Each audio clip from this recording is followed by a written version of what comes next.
to pięknie włos, ale przede wszystkim pana Ireneusza Krosnego, który nos sam do bifyja zaszczycił. Ja się muszę przyznać, ja je mistrzu gaf. I ta gafa z panem Ireneuszem to jest największa jak dotąd w moim życiu. Bo ja muszę powiedzieć tak, jest taki widz o murzynach w Afryce, co im kazali wystrugać lotnisko do fligrów i one się uwinęły za pół godziny. No i jak potem się podziwali, te lotnisko, one było takie małe. No i się pytają, po jakiemu takie małe? No a widziałeś samolot, on też jest taki. Ja was pani widziała, albo ze sceny, każdy miała w ostatnim placu miejsce i toście byli też taki mały, a oprócz tego widziałam was, jak no żeście mieli chyba na plakacie, nie, wykrzywiono. No i ja myślałam, że wyście są takiego wzrostu jak ja. I tak mnie nawet było was żal, że wy przyjdziecie ku mnie, ludziska oboczu, jakiście jest mały i się wszystko wyda. I także jak sobie myślałam, ja będę siedzieć, wy będziecie stoli. To jest ta pierwsza część, czyli ja go nigdy nie widziała. Druga rzecz w realu. My są z innych parafii. Druga rzecz no była taka, że my się pomylili, już nie godą w to, czy ją, czy pewno ją.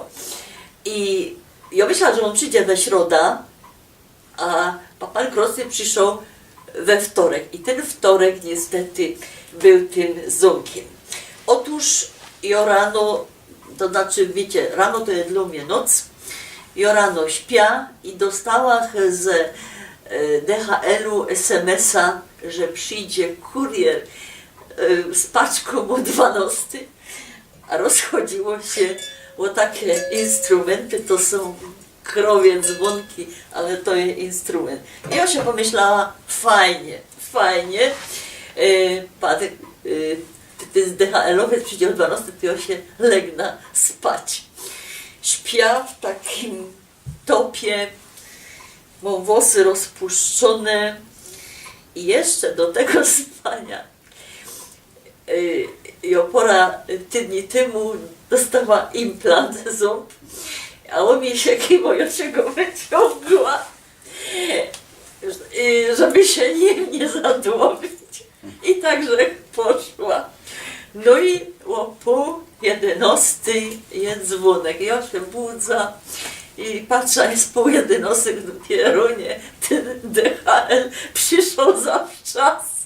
Poszukała galotu i otwieram drzwi i stoi taki wielki chłop, ma próżne ręce i godówkaj są moje dzwonki krowie. A ja on się tak na mnie dziwo. I myślę, posłali mi takie ciachonie, Kasik stracili tam paczka i teraz się będzie tłumaczył. I mówię, no słucham pana. W tym momencie, że się skapowała, że ten mój implant jest kursek dalej.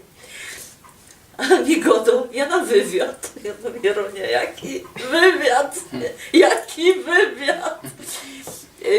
I zaś w głowie myślę, na pewno mi ta dziennikarka z Tychów posłała zaś jakiegoś chłopa, bo roz mi posłała Japończyka.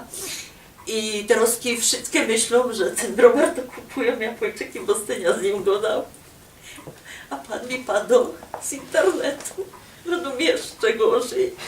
Jakiś mój wielbiciel, albo co, ma dwie ręce wolne, zadusi mnie. Dalej czuję, nie mam tego zęba.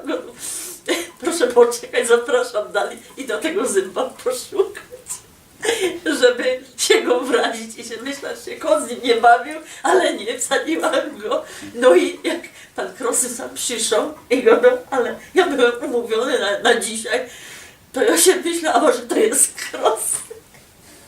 I tak się zakończyła moja wielkowtopa. On się szczęśliwie ze mną umówił, że jeszcze raz przyjdzie, przeboczył. Także bardzo wam dziękuję i zaprosił was na taki richtig prawdziwy wywiad. No tak to było.